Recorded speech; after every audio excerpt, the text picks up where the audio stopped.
This is just Bob Bowman, and I'm coming at you with another video. This is going to be the last video I do before I go on my vacation. I am going to be taking some videos down there and showing everything and showing proof of what it is that I do.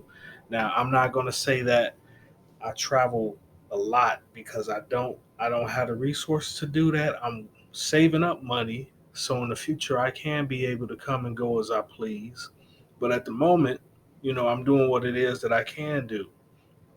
So with that being said, I'm going to go on my little trip, my vacation.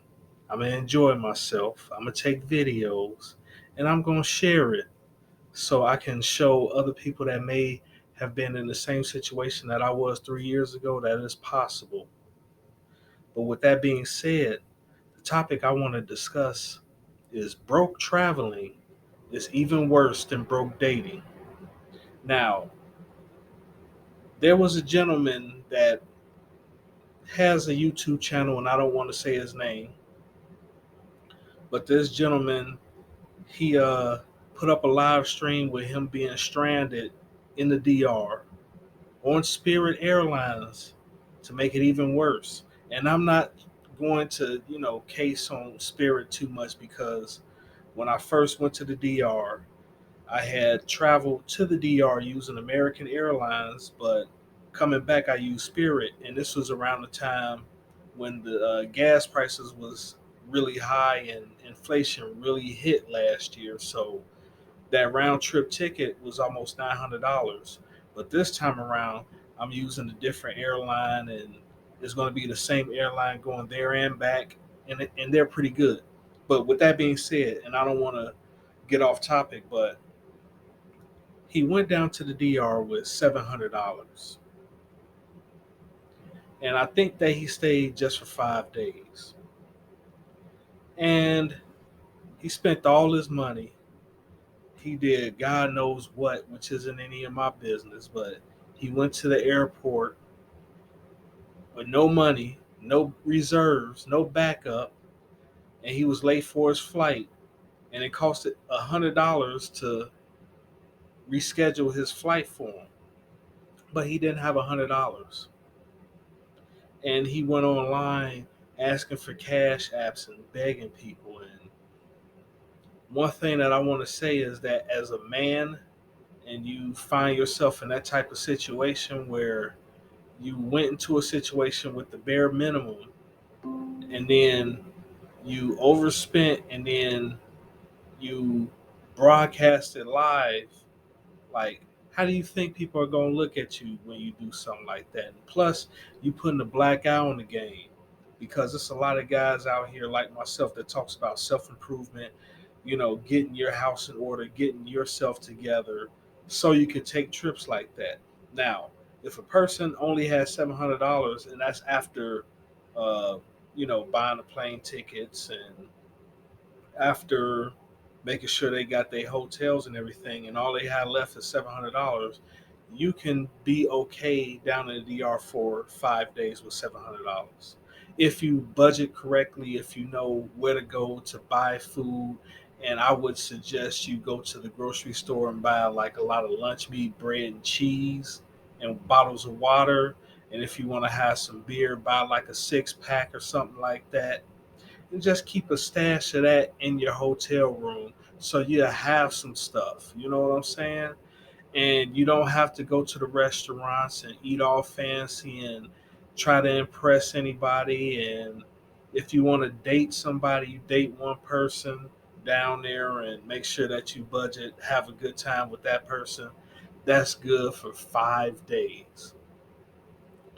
But if you go down there and you trying to live a type of lifestyle that you know you can't live up here, and you know that you don't have any money in reserves, why are you taking a trip like that in the first place? Like for myself, for example, I had the idea to finally do this and finally start traveling back in 2020, November of 2020 to be exact, when it finally dawned on me like, hey, maybe I should get my passport and start traveling and doing stuff.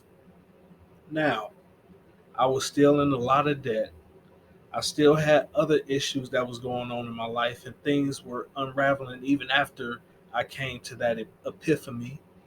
And it took me until August of 2022 to go on my trip. August 2022. From November of 2020 to August of 2022 is how long it took me to get myself in order, to get my life in order, to get my debts paid off, to, put my nose to the grind, do my job to the best of my ability before I had the opportunity to even feel comfortable enough to go on a trip like that. And there's a lot of men in that situation, and I'm not going to throw salt on you because I understand things get hard in life. People have ups and downs.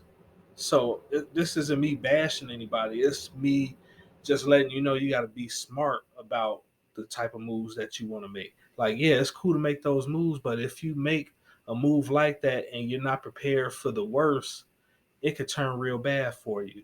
Like myself, I'm going on the trip, like I said, and I'm taking much more than $700, and I don't want to say how much more that I'm taking, but I'm going to have a good time, just to say the least.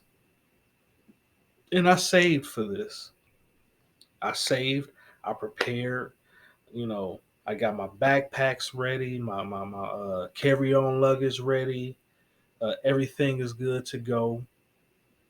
You know, I'm gonna be. I'm not gonna be too flashy, but I'm gonna be dressing nice. And this is something that I prepared months in advance. Like after I went on my first trip, and I had a great time on that trip. I was like, what can I do to make my second trip even better? And I prepared for that. And I'm going to have a nice time. And I'm going to go out on a date. And I'm going to meet new people. And I'm going to explore and, just enjoy myself because that's what I want to do, But for somebody to go down there and try to ball out of control with only $700 and then be stranded at the airport. It's ridiculous. You should at least have a credit card on you for cases like that. At least a credit card. If you have some savings in the bank, at least some backup savings. You know, don't just go somewhere and don't prepare for the what ifs, so to speak. And I know that sometimes things happen that's out of our control, and you know, anything can happen when you go on these trips. Like, I've heard about people getting robbed or drugged and, this or that. And, people do their best to protect themselves, but sometimes uh, you be in a vulnerable position and things happen. But still, yet and still, you need to have a backup. You need to have some type of emergency funds in case you run into a situation like that. So it won't turn into a real bad situation. I mean, like I said, I'm not going to clown the dude too much, but man, he made the people that's going out here using their passports and living their life look like clowns by doing that. And he pretty much furthered the agenda on individuals that want to make all of us look bad. But it is what it is. Me being an older man and responsible and doing what it is I need to do for myself. I can't worry about what another man does.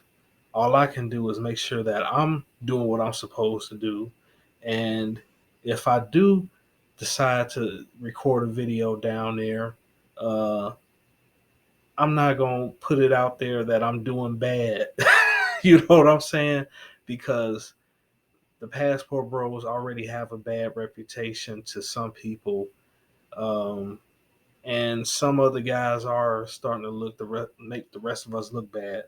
and it's nothing that we can do about it. The only thing that we can do is to continue doing what it is that we're doing and make sure that we covering our own butts so we don't end up in situations like that. But with that being said, this is just Bob Bowman, and I'm out.